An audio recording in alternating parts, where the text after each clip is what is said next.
Welcome to the Motoring Podcast, your weekly discussion of motoring news.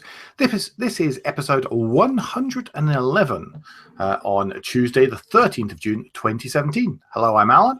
Hello, I'm Andrew, and this week we'll be talking about how Google has killed a cuddly animal, Porsche veer off the straight and narrow with the latest Dieselgate investigation, 20,000 Leafs for all seasons, and the Spotter's Guide for the 2017 Le Mans race. And an awful lot of terrible puns by the sound of it. I've spent a long time doing those, you know. I can tell, whole seconds. So let's begin at the beginning. Google, yesterday, that was Monday the 12th. Thank you. Look at Good start. Good start. I know it's going well tonight, isn't it?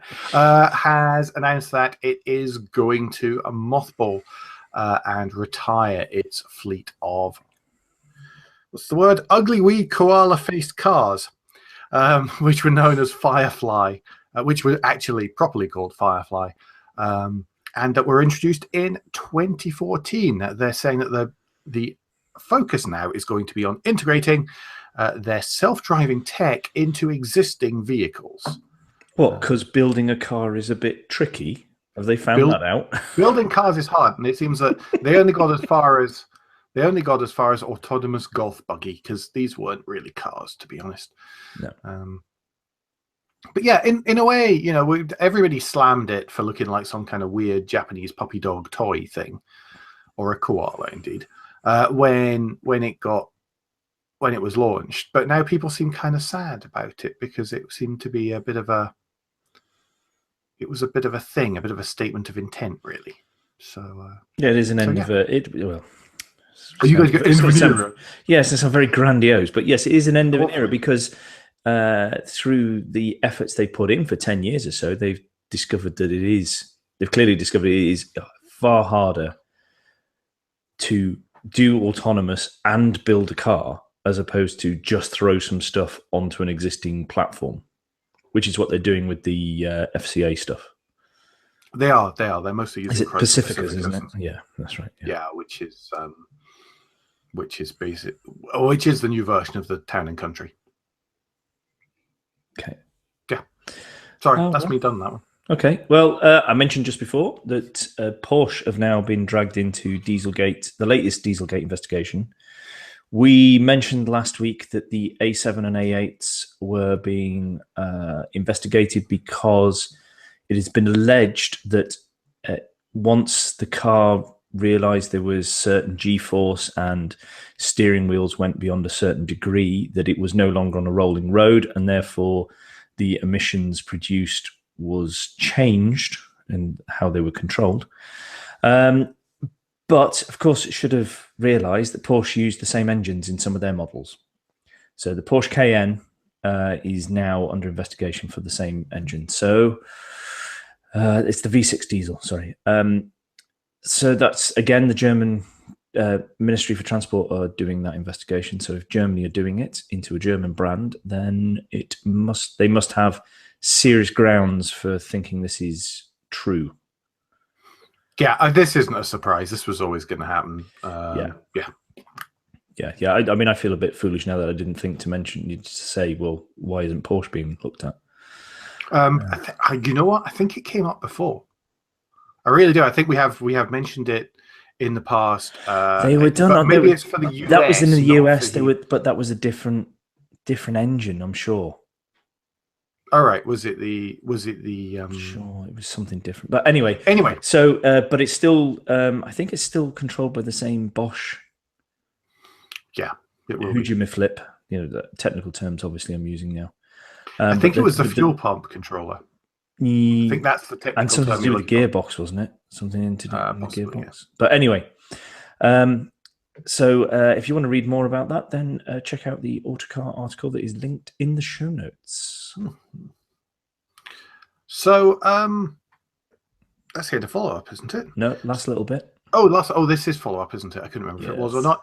So PSA and the Opel/Vauxhall takeover looks like it's going to have happened by the end of the year.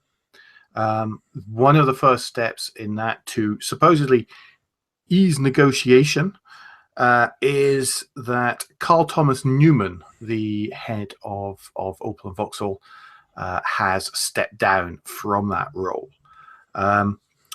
He remains on the advisory board of Vauxhall and Opel, but his duties have been taken over by the former chief financial officer, Michael Lohschiller. Sorry, I couldn't read my own writing there rather than pronouncing it.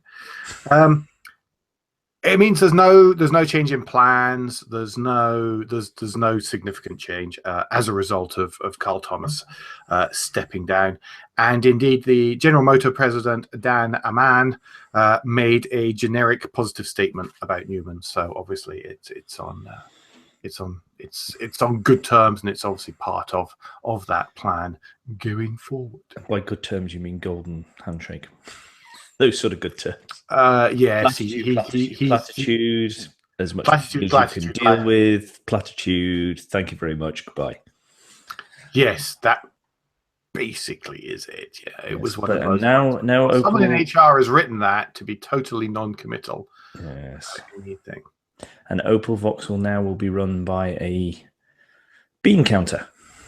Yeah, which is kind of what you need in the run-up to a takeover, sadly. But we'll see what happens. It's all of a. Still cannot work out why and the hows and the what fors. So we'll have to wait and see with that. Yeah, exactly. Right, new news. Richard Hammond's had a problem with some IMAC.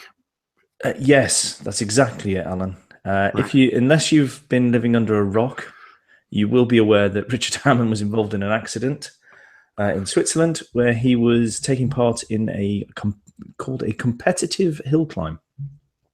But he was doing this in the Rimac Concept 1 electric supercar that's from Croatia. And this was apparently after he'd finished the hill climb that it clearly went wrong. He managed to get out of or extricate himself from the vehicle before it burst into flames. But yes, it gave us all a little bit of a fright there. Again, Mr. Hammond, if you could stop doing that, that would be nice. I mean, the extreme lengths they're going to make sure they got the ratings. Yeah, the ratings near-death experiences is just a bit much, I think. Yeah. We were watching anyway. We were going to watch anyway. You don't have to kill yourself. He had to have his knee pinned, which seems to have all been done. And Jeremy. Well, I mean, if Jeremy Clarkson points out, if you're going to do it anyway, you do it in Switzerland, where they have to deal with skiers doing pretty much the same thing all the time. Switzerland, not known for its precision engineering or anything. No. You'd almost think the surgery went like clockwork. Didn't. Here I was accusing you had the cheek to mock me. Yes. Yep. So he's okay, and now convalescing somewhere where you convalesce. Yes. Right. Moving on. A story unusually for us from Motor One. But yeah, Nissan have sold 20,000 Leafs, which always sounds like a really weird plural to me. 20,000 Leafs here in the UK. At first I thought, gosh, that's not very many, is it? You know, when you think how many Fiesta are registered every 20 seconds. Every 20 seconds. Yeah, I was going to say every month, but every 20 seconds. Then 20,000 Leafs doesn't seem that many, but it does make the UK the largest Leaf market. Still sounds dumb. After the US and Japan, and with our trains, that's ridiculous. We can't have that. I know, quite. It means a quarter of all Leafs sold in Europe are sold here in the UK. And we're also on a side note, which I thought was quite interesting, we're also the biggest market for the ENV200, the electric van as well, which surprises me given the number I've seen in Norway. Well, as I've said before, my milkman, his fleet is purely that. I think he's got about half a dozen. There's quite a lot. The Corby Council here have quite a lot as well. So they do really seem to be selling to fleets where they're running for a depot. Makes perfect sense. And the last two little bits of Leaf nerdism for the evening. First of all, they have a much higher retention rate than just about any car in the UK. at the minute. If people have had a Leaf, they normally keep it for 2 or 3 years, and at least then they swap it out for another Leaf, generally a more powerful one. But I think on that front, listening to a very recent Gareth Jones on Speed, Richard Porter was talking about how he's got one on a short-term lease at the moment.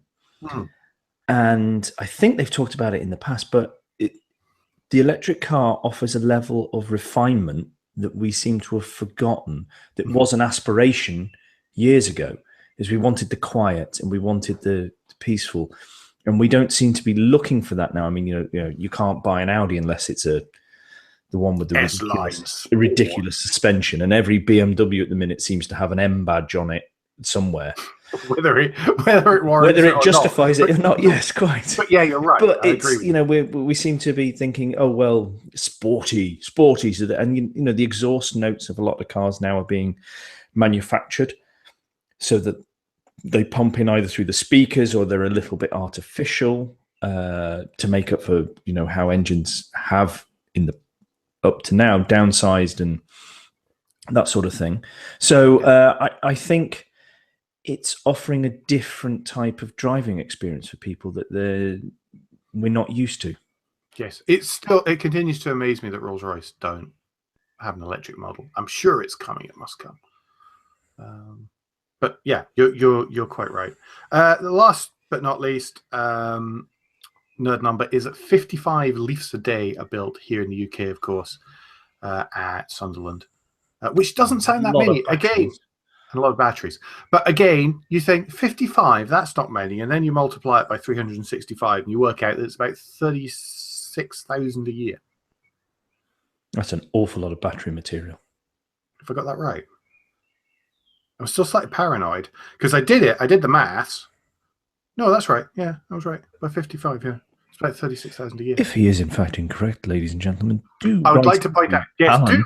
At his Twitter handle that is below his face on the video, at AJP Bradley, and tell him how wrong he is with his maths. I even did. It's too close. There you go. Look, I even did some maths so that I didn't get caught out in the. He had to take off both his shoes and socks. I did. Yes.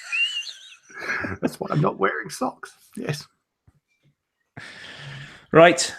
Enough of that frivolity. Anyway, well done. Congratulations. Congratulations. Well done. That's what we really want to say. Yeah. Well, this actually struck me yesterday because I was watching repeats of Xbox One or Xbox. Can I warn listeners? Andrew is about to talk about a supercar, so let's just all start our stopwatches to see when it turns into a rant. On you go, mate. Okay. That's so unwarranted. I feel offended. It's like I have a reputation or something. But I was watching Xbox's E3 a replay of their live broadcast. And they've got a new machine that's coming out. And with that, they always announce a few Halo games. Can I just check? E3, by the way, being a big gamer conference in the US, isn't it? Yes. Yeah. Yes.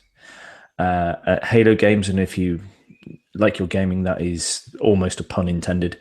But one of the games they do like to bring out very often and have a new version is Forza. And this time it's the Forza Motorsport 7. Now, last time that they talked about a Forza game, the Ford GT, the latest version, was revealed and brought in on that, but that wasn't a world reveal. This was a world reveal of the Porsche 911 GT2 RS that was wheeled out on the stage, not in a motor show, but in a gaming show with people who, vast majority of them, will never be able to afford to buy that car, never be able to probably drive the car. They'll never have the experience. But Porsche obviously felt it was that important, brand awareness-wise, to bring it out and help wow everybody along with the Forza game, which looked amazing, obviously, as these things do in 4K. And I was really struck by that because I thought, this is a change. I think there's a change in how manufacturers are looking at brand awareness. And we've seen this, and we've discussed it a few times with different different. I don't know that we've types of discussed it on the demographics. show. We've definitely discussed it on Twitter with many other people, and we've But I was totally thinking discussed of it ourselves offline. Yeah, the demographics, though, of people that they are loaning cars to, that they are asking to come along to reveals or asking to do something to do with the brand. Car companies now looking at everyone. it's very so. For example, folks, and I'm not going to name brands or anything here. Sometimes it's very difficult for us to get hold of press cars. We've tried and we've asked a few times, and the reason is that we're talking to car people. Car people know all about what it is that the press cars are. So people don't feel that we order a wide enough demographic spread. And I can understand that because we are the nerdiest of nerdy car people on this show. Yeah, I mean, totally the point of the show. Absolutely, and if they've got the opportunity to hit nerddom with going to larger publications or larger sites or larger, people who've got big YouTube channels that talk about these things, then that's fair enough. And we're never offended by any of that. I mean, the fact that anybody lends us a car anyway, we agree, because were we in their position, we'd do exactly the same. So yes, they've got to get a return on investment. Yeah. They have to get a return on investment. But I was really, really surprised. I just wasn't expecting a world reveal at a games conference, and that was amazing. But another thing it showed for me, which I was informed today on Twitter, was that because I know for a long time Porsche hadn't licensed themselves out to games, and I didn't realize they had a long-term agreement with EA Games. They did, yes. And it just goes to show how dreadfully badly EA used that brand and that potential marketing, that you hardly saw anything to do with Porsche in gaming for such a long time. They completely got that wrong. And I feel sorry for Porsche having tied themselves up with such a long deal that meant that other companies sort of got in on games and stuff and helped with that, brand awareness and everything. Yeah, it went right the way back past Need for Speed, I believe, had Porsche in it. And it went right the way back to Test Drive from the 1980s, which I used to play in 4-color. But that's why Gran Turismo always had Rough in it. Yeah. Not Porsche, because Porsche couldn't be involved in it. Forza did for quite a while as well. Did they? Yeah. Did they? But I think it also goes to show that gaming is now considered more mainstream than it was. It's not just the thought of as kids in their, spotty kids in their bedroom type thing. I mean, we've discussed it before with e-racing, esports. True. And e-racing. With the Formula E have embraced it the way they did the Vegas race, and it was a guy who does a ton of sim racing who beat the people who race in the cars. Yes, yeah, I've talked about that before. So it shows there is a specific skill to it as well. Mm-hmm. So it's great. I think it's brilliant. I mean, because I really do, because I was watching the Top Gear 24-hour race they did. I just happened to flick over and it was on. Oh, that was one of their best with the ever. BMW. Yeah, and that's it. And it just reminded me, because I was gripped, and I was like, go on, you can make it. Go in it. And it wasn't, okay, there were certain bits to stage, but you could tell in the cars, you can't stage that with all the other races going on. No. There's no way you could make that happen. So you were rooting for it and got into it. And I thought, I've got Project Games. I think I'll have a bit of a go on Project Games now. And then, it just reminded me of all that, the e-gaming and stuff, and it's how I'm not very good at it, and there are many people that are very, very good at it. But I have a PS2 somewhere.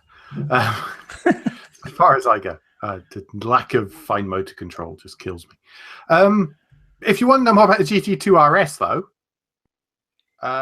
despite the good points that Andrew's just made, and it pains me to say that, then there's a link in the show notes to the article on Evo magazine, which has loads and loads of pictures. It's a fantastic looking car. It really is the most steroidal of the current. If you like scaffolding, that seems to be the car for you. There is quite a lot of scaffolding and ankle cracking front splitters and stuff, and I think it looks great as a result, because that really appeals to me, because I am a big kid. Right, moving on, but still talking about technology. Moving on, yeah, it really is technology corner at this point. We're going to talk very quickly about Jaguar and Lyft. Now, Lyft is a rideshare service similar to Uber, but Just with without less quite as much, but without quite as much negative press. It's not here in the UK yet. It is still in the US, and I believe it's in China as well. I can't remember off the top of my head. Apologies if I'm wrong on that. Anyway, JLR, through its InMotion Ventures arm, which is part of JLR that focuses on autonomous vehicles and technology, pure technology stuff. So it seems to be their investment wing into stuff that is a bit more out there and is in the early days of development rather. Yeah, than... I was going to say Skunkworks, but that's not quite right. But it is really that sort of, yeah, totally. But it does seem to be very much their sort of research division of, okay, what's in the future? What can we try and harness from it by doing some research? Now, then they've invested £25 million in the ride-sharing company. It's a lot of money. $25 million. Oh, pardon me. £19 million. Sorry, I just wrote down 25 million investment because I'm lazy.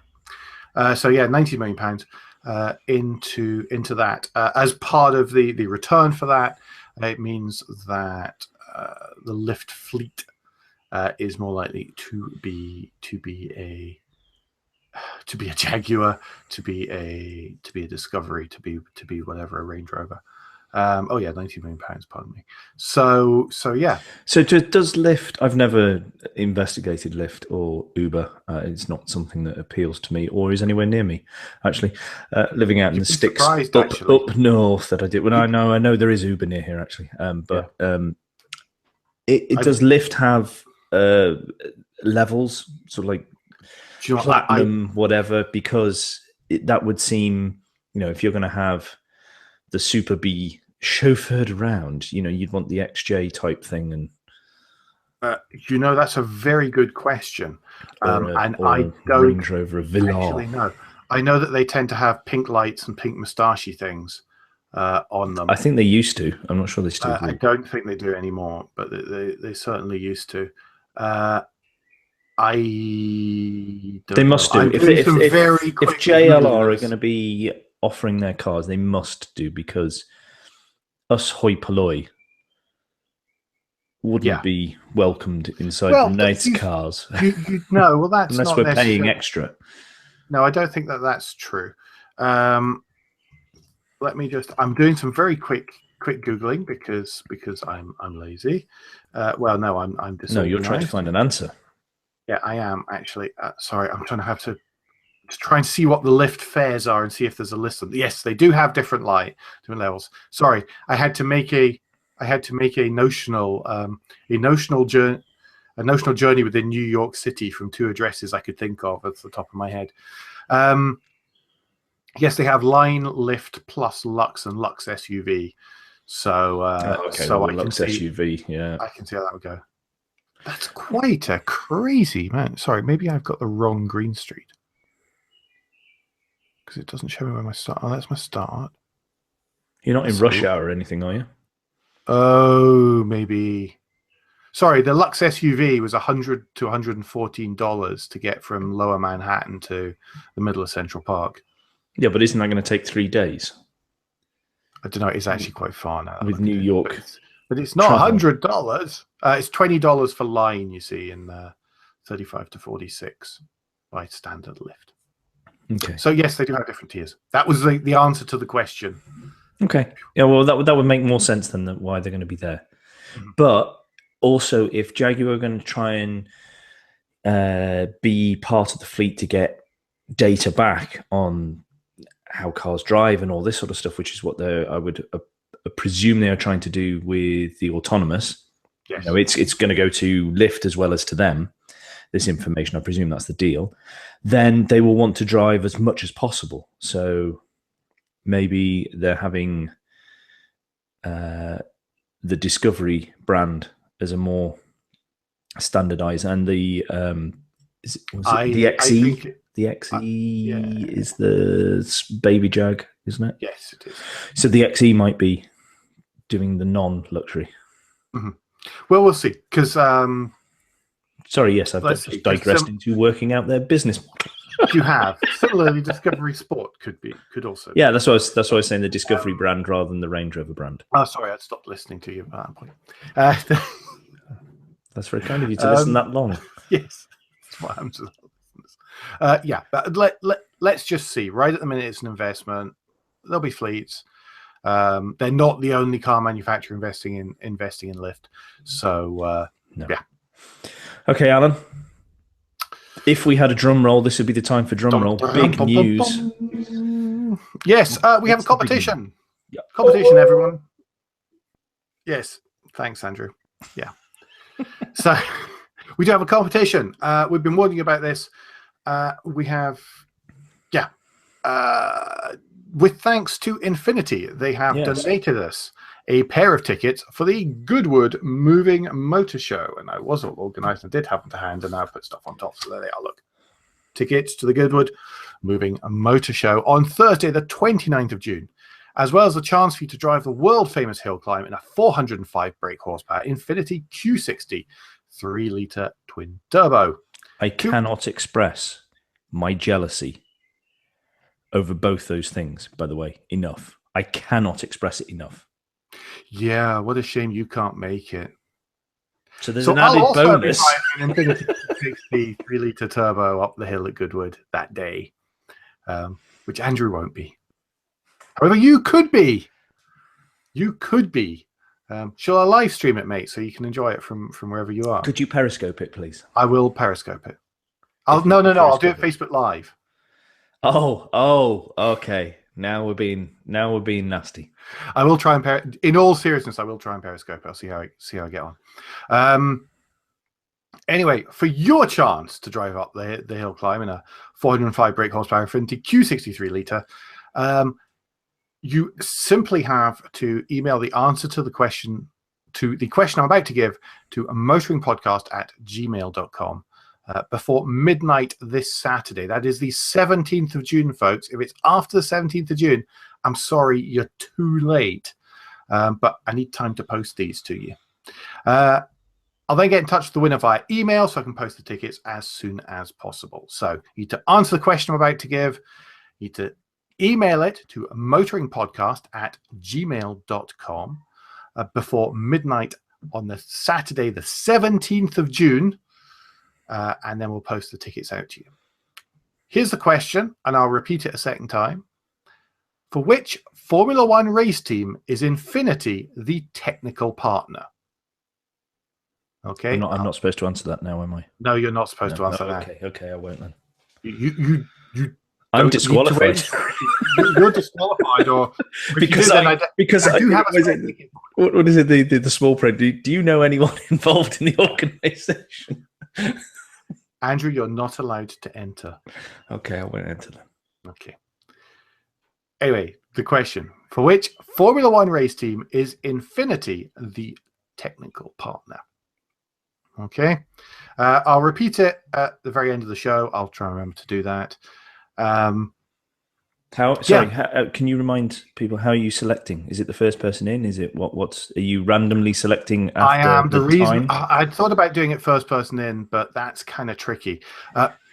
What we'll do, and I'll give you the intricacies of it, because Andrew and I should really have discussed this beforehand, is I will write out everybody's names on pieces of paper. I shall fold them up, put them into a hat, stir them around a bit, and pull one out. We can film that. If you're no, seriously, we can do that live on Twitter. Yeah. If you're a patron, I'll put your name in twice. Ah, very good. Yes. So if you're a patron, you've got twice as much chance of winning this as anyone else. Unfortunately, if you're a patron, you've got twice as much chance of winning this as anyone else. So as long as you're a patron, by that deadline, you'll get a chance. If you want to know more about Patreon and supporting us via that, then go to motoringpodcast.com and click the support button in red on the right-hand side, and it'll take you to the page. Excellent. So, Well, that yeah. is. I mean, thank you once again. Thank you for Infinity thank that. you to Infinity. That was the last thing I needed to say. Yeah, Thank that you. is again. that is a very awesome prize. And like I say, I am serious. I'm very jealous. I cannot make that through other commitments. But to go there on basically Great Britain's motor show day, Mhm. and to go up the hill in that beast of a thing that's going to be all snarly fast and all Yeah. Yes, thank you, Infinity. That's brilliant. Right, good luck, everyone. Yes, good luck. If you're really unlucky, you'll meet me there too. Yes, well, you can't have everything. No. Yin and yang. Yin and yang. Quite. People. Well, that's what I felt as well. Yes, that's why I didn't make a big thing about that part of it. But... Right, let's move on. Let's talk about. I know you were busy this weekend, but let's talk about our track-based motorsport of choice. Yes, Formula E. So it was a bit. Not only was it a big weekend for the Bradley family, which is why I didn't get a chance to watch these, but it was a big weekend for Formula E in Berlin. So as I said, people were out at. Oh no, it's gone from my mind again. Yes, they were racing around the airfield within the confines of Berlin. And there were 2 rounds, so both Saturday and Sunday had rounds of Formula E. Ding. No, do you know what that was? That was actually my drink going down the wrong way. Oh, okay. I'll forgive you because that's happened to me tonight. Saturday, awesome for Mahindra Racing. So well done. Out of the top 5, they had 2 drivers. So the Saturday results were 5th, Nico Prost for Renault Edams. 4th, I've forgotten his first name, Lopez for DS Virgin Racing. 3rd for Mahindra Racing was Nick Heidfeld. 2nd for Abt Scheffler Audi Sport was Lucas di Grassi, and winning round 7 of the 2017 Formula E season was Frank Rosenqvist, again for Mahindra Racing. So well done to them. Sunday, round 8 wasn't quite as successful for Mahindra, but they still managed to get Frank Rosenqvist in the top 5. It went Lopez and then Daniel Abt for, funnily enough, Abt Scheffler Audi Sport in 4th, Lucas di Grassi again for Abt in 3rd, Frank Rosenqvist in 2nd this time for Mahindra. Felix Rosenqvist. That's really embarrassing. Never mind. I was saying it and it still sounded wrong at the time. And first is Sebastian Buemi for Renault Edams. He'd been disqualified the day before, I'm sure. I read somewhere. I'm not sure. I apologise. I'm afraid. I apologise for my lack of prep in that one and not actually having seen the race or any of the previews. As I say, it was a bit of a hectic weekend. But talking of Formula E, I was going through websites, motoring related, as one does. And I noticed on the Top Gear one, there was an article about how it said that Formula E is here to stay. And I've been elsewhere and seen other articles about, I think Jalopnik had one. Here's all the things they get right, and here's the couple of things they get wrong. And it just sounds like it's gaining more and more traction in the press and from people outside of who've already been dragged into Formula E, interest-wise. So yeah, I agree. So I think that's great for the sport. I know that the first season was tricky. It was always going to be hard. It was always going to be very hard. Yeah, as far as raising awareness, but from last year and this year, it's been fantastically successful. The interest it's just ballooned, really. Yeah. Once people sort of got their heads around that first season, and from there on, it really has. And if you want to listen to people someone who's recently come to really like Formula E, listen to the last 2 reviews. Yeah, exactly. Because there is an example of someone who loves motorsport, has always loved motorsport, and then has had their awareness raised in Formula E and has paid it attention and gone, crikey, I really enjoy this. Which reminds me that we need to get Graham Davison on. We do. Which I keep saying, and then I keep doing nothing about. So I will try and do something about that this week, Andrew. And listeners, that's my promise to you. Okay, good. I will chase up, but I know that he's been really mobbed, which is why I haven't. Mm-hmm. So sorry. Yes, you can remember that. That's episode 12, is it? Way back at the start. Started last season. We had Graham Davison on. He was the very first guest we ever had in the Motoring Podcast. Yes, you did There a you good go. job there. Right, moving on to our other motorsport, though, and that is WRC. And we have another new winner. It's just phenomenal this season. Amazing. It's great. I love it when motorsport is this varied. Ott Not Tanak talking about has won it for M Motorsport, so the Fiesta. M Sport, sorry, I mean M Sport, their Ford Fiesta, which is brilliant. I mean, it's a race of leaders doing their best not to win, though.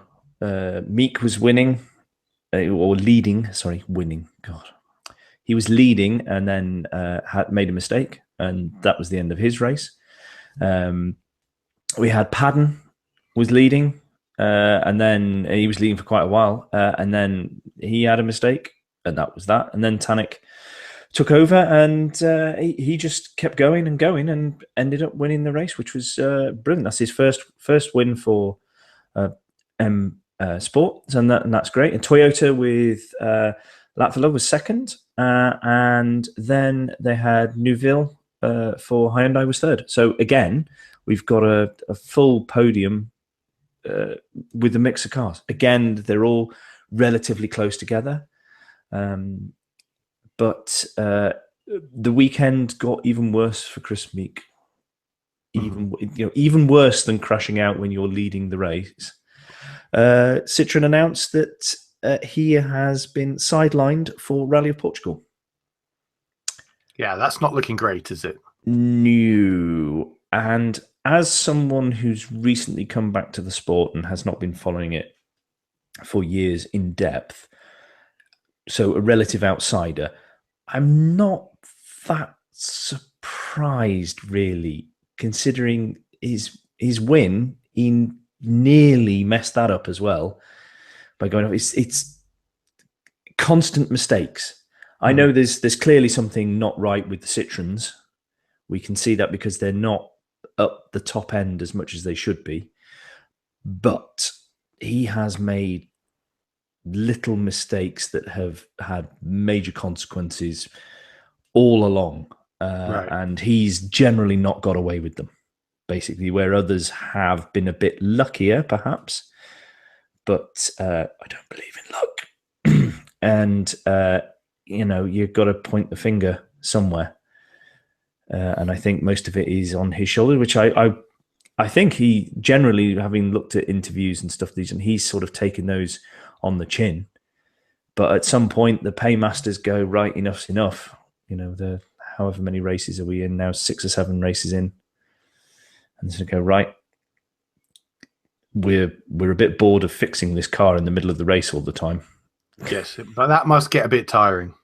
Yes, and I mean, fair dues to all the mechanics in this race as well, the effort these guys put in.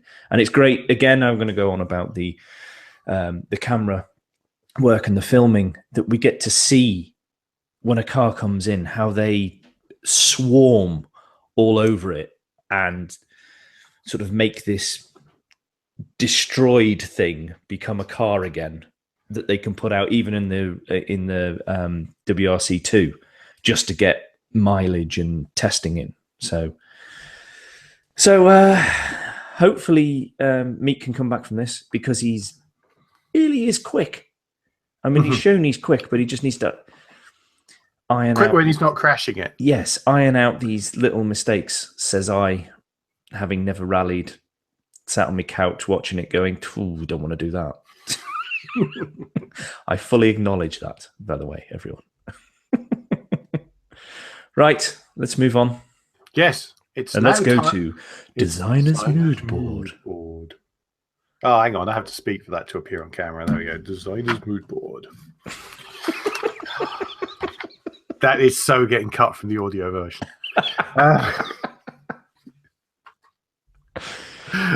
We were contemplating having a costume change. I'm sorry, guys. For this section, I should explain to the audio people is that there is a fine rendering, crafted marker rendering being passed across the screen.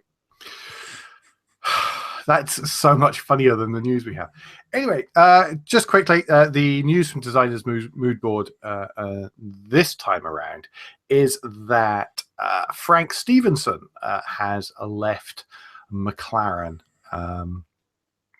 He's been their chief designer for quite some time. Is chief designer for quite some time, and has recently left. It was thought that he'd gone to BMW and Mini, but which would be a return because he designed the original new Mini. However, last week we talked about how Oliver Heilmer has been promoted to do that from internally. Similarly at McLaren, they are promoting internally. With former Land Rover and Cadillac executive Rob Melville, and now as a top designer. Melville was senior designer at General Motors in the UK Advanced Design Studios, because believe it or not, they do actually still have that. And he also worked at Land Rover before that, including at the LRX concept. If you remember that, the Gullwing one. Rightly. Oh yeah. That became the Range Rover Evoque.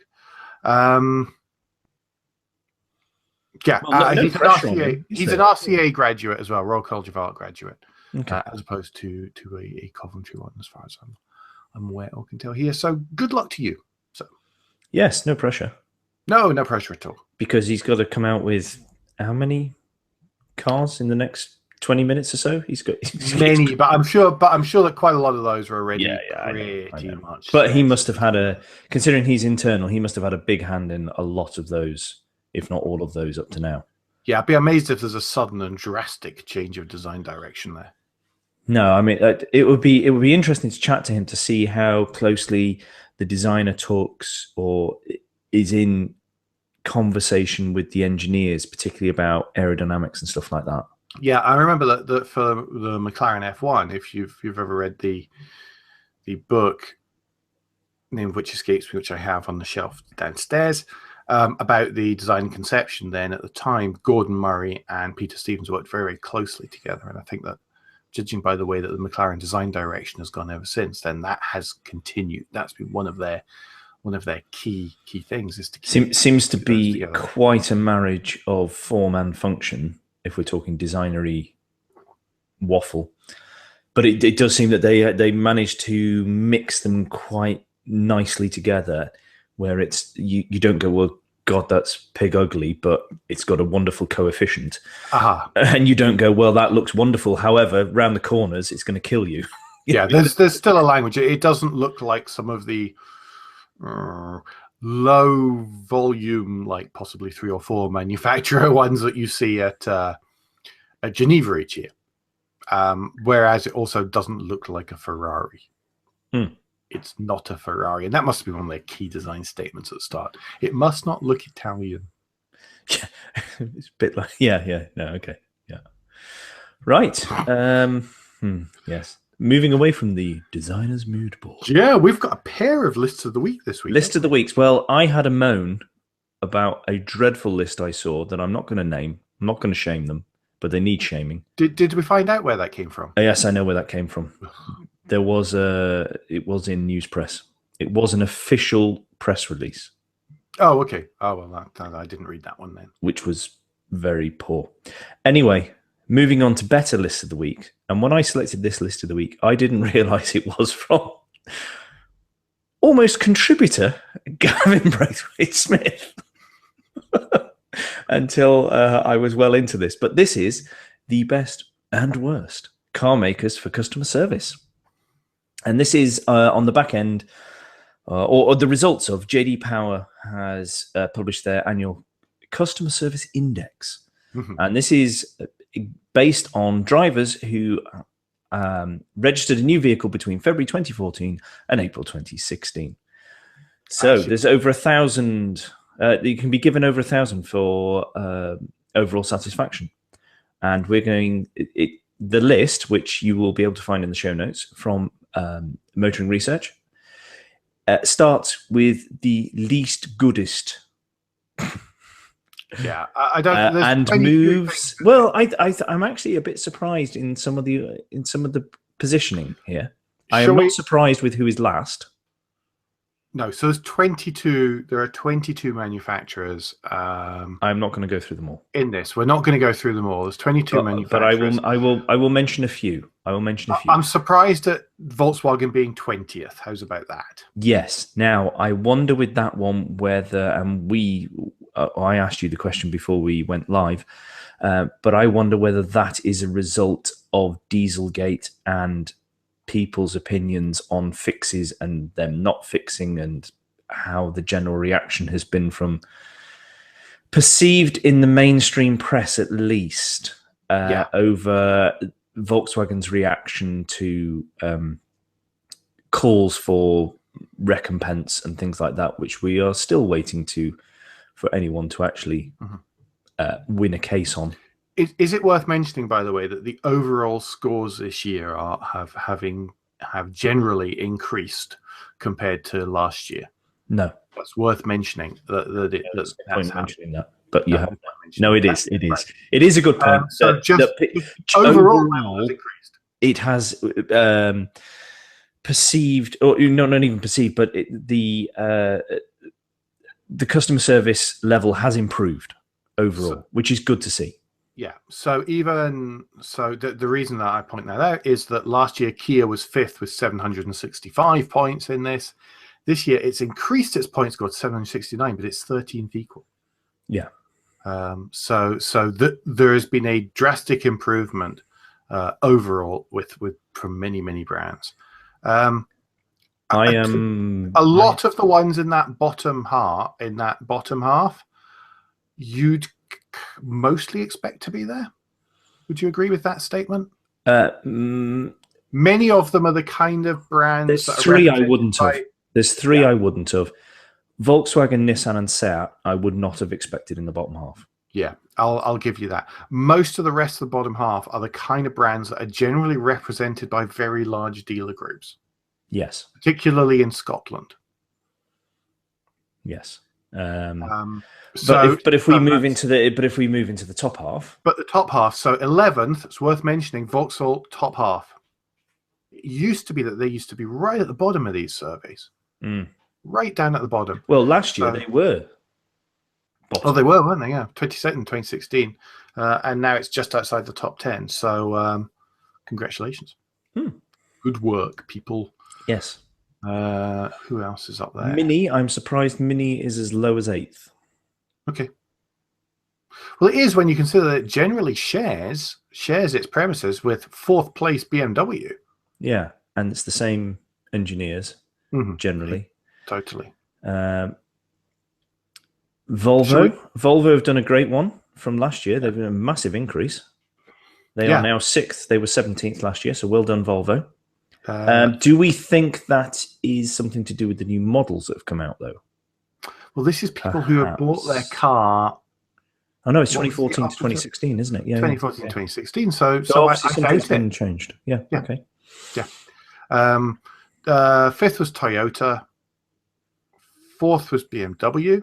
And it's 797 points to give you an idea of just where. So they're scoring well over 75% by the time you're up there. In fact, you're scoring over 75% by the time you're at 52. Oh, okay. So over 75% by the time you're at 15. Never mind that. Don't worry about it. Let's not do maths again. You've done maths once today. It's worth mentioning. It's very close right the way through. 4th, we've already mentioned, was BMW. 3rd was Mazda with 800 points. 2nd. How many times did you vote, Alan? Just the once. Okay. No, I did. Genuinely, I did. 2nd was Audi, 806 points, and picked to the post by, and now this is genuinely a surprise, because again, I always remember from my childhood, they were right down there, right in the pits, Land Rover. So well done, Land Rover. Well, as the thing says, the brand is near the bottom for reliability. Yeah. So obviously the dealers have got very good at managing that issue. So people are well catered for and made to feel special when they bring their car in that has perhaps a problem that needs rectifying. But no, I mean, I'm not going to knock anybody who's topping that. I mean, as you said there, it was very close, and it's good to see that. It's good to see, actually. You know, I was joking earlier, but it is good to see that the overall score has increased, because that means that people are taking this seriously. They are listening to feedback and they are trying to improve. So that is good. Agreed. Totally agreed. So we decided that you were grumbling earlier on, and so we've ended up with a supplementary list of the week. Yes, because of my grumbling, Ian Wright is of Both Hand Drive. Yes, it's a very good podcast. Which it is. We will Their episode before last was particularly awesome. He had a fantastic guest on. It was brilliant. Yeah, no, I wasn't. I wasn't on though, so there wasn't me. So who was it, Alan? It might have been me. You? Me? I know. I was. Yes, I was moonlighting briefly. Well, I wasn't moonlighting. I was morning lighting because we started recording at 6:30 in the morning. So yeah. No, it was actually a very good episode, and it reminded me that why I enjoyed starting this podcast in the first place. That I may have forgotten over time. Yeah. Thanks. Spent this much time with you. No, everyone, I do encourage. There will be a link in the show notes. I do encourage you to listen to it because it is very good. Go have a listen and go subscribe anyway. They're not normally as long as Ian and I managed. And just before you panic, it is 2 hours, not 4 hours, like it says in some podcast players, because that really scared some people. So no, it's about 2 hours long, but it's excellent. Normally they're not that long. Do please like and subscribe. Both Hand Drives, they are one of the other podcasts that we are very, very pleased to be allied with, along with Smooth Traffic, of course. Yes. But anyway, Ian has put in the list, and this is an excellent list, which is titled A List of Cars Always in Car Lists. Yeah. And there are 5. There are. This is an American-based website, so not everyone is applicable to us. No, but however, many of them are. Yes. However, would you like to run through from number 1, Alan? Number 1, the Mazda Miata Stroke MX-5. It's been how many weeks since you've managed to mention an MX-5? 2, I think.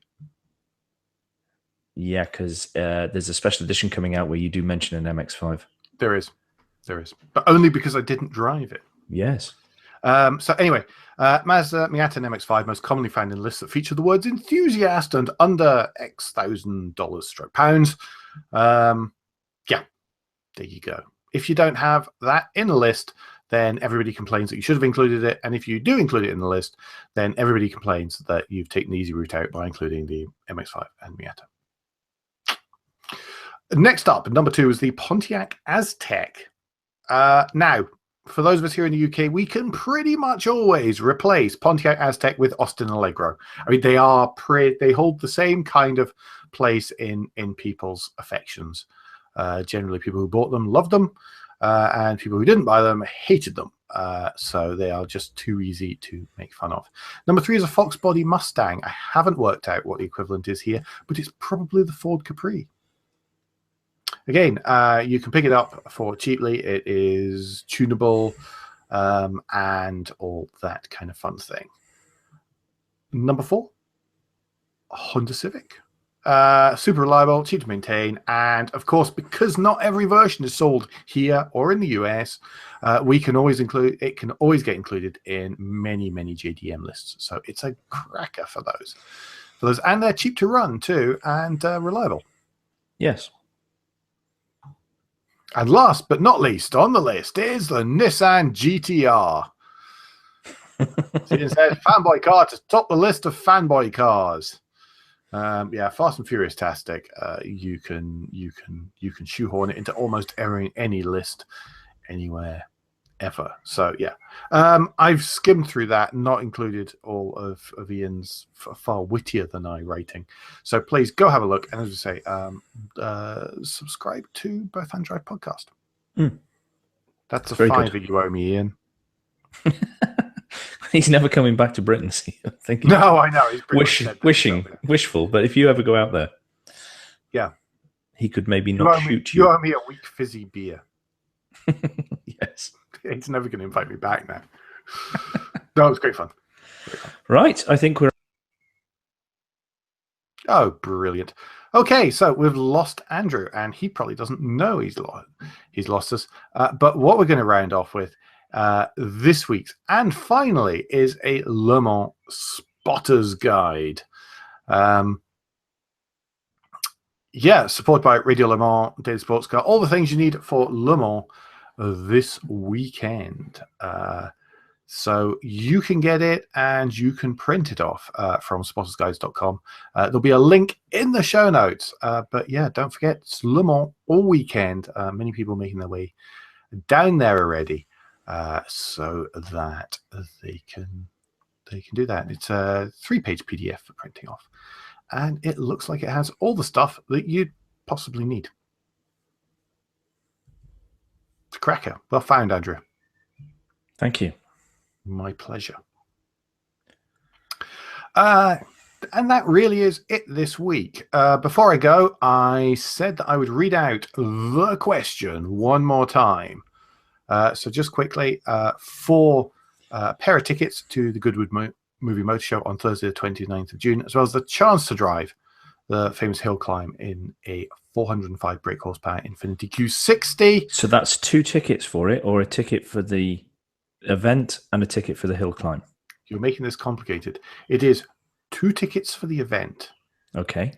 Now, sugar, you set me up for this. So it's 2 tickets for the hill climb. If you're in the car, if you're driving, then you drive and you can have the professional driver who'll be accompanying you sitting beside you. However, if there's more than just you and the professional driver in the car, the professional driver has to drive. So if the person to whom you give the second ticket insists on coming up the hill climb with you, then the professional driver has to drive. If you abandon them and tell them to stand halfway up and take your picture, you can drive. And the professional driver is a passenger. I think I've got that. That's the way it was explained to me. Okay. Okay. So that's what the deal is there. So for you and a friend. Hence my wording, the chance to drive. So there You are. can drive. So the competition is tickets for you and a friend. Yes. Look, 2 of them here. Okay. No, I'm just double checking because I haven't been involved in this, you see. So I was just Tickets making for you sure and a friend. that there was no. I wasn't misunderstanding because I am very quick to misunderstand. Gormless, You know I think that. is the word. Yes. So it is deprived. entry Another to the word. that too. So entry for 2 to the Moving Motor Show on Thursday, the 29th of June. The chance for one of those people to drive or both of those people to be passengered by a professional driver up the hill climb in a 450 brake horsepower Infiniti Q60. All you have to do is answer this question. Okay, so for which F1 race team is Infiniti the technical partner? For which, I'll do it again, my best Jimmy Young voice. For which F1 race team is Infiniti the technical partner? Now, shove that in an email, preferably the correct answer, to a motoringpodcast@gmail.com before midnight this coming Saturday, the 17th of June. I will then get 2017. Yeah. 17th of June. I will then get in touch with the winner via email so I can post the tickets as soon as possible. Good luck, all of you. Whew, God.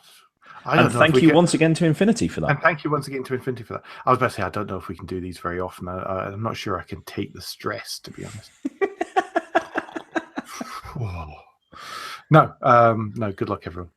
Anyway, that rounds us up this week. So don't forget that between now and next week, you can give us any feedback and share your thoughts with the show at Motoring Podcast on Twitter and Instagram, on Facebook, and on the contact page of motoringpodcast.com, the hub of all our activities. Don't forget to support via Patreon if you're able to, or failing that, to like and subscribe via the podcast playing platform of your choice. Andrew, what's the best way to get in touch with you? The best way would be via Twitter. If you search for Crack Windscreen, you will find me there. And Alan, if people want to discuss maths and your wonderful rendering and maybe even employ you as a designer, what are the best ways to get in touch with you? I've done design, thanks. Unless you can beat my current salary, no. Best way to get in touch with me is on Twitter, where I'm at AJP Bradley, BRADLEY. We'll be back next week, but up until then, I've been Alan Bradley. I've been Andrew Clues. And safe motoring.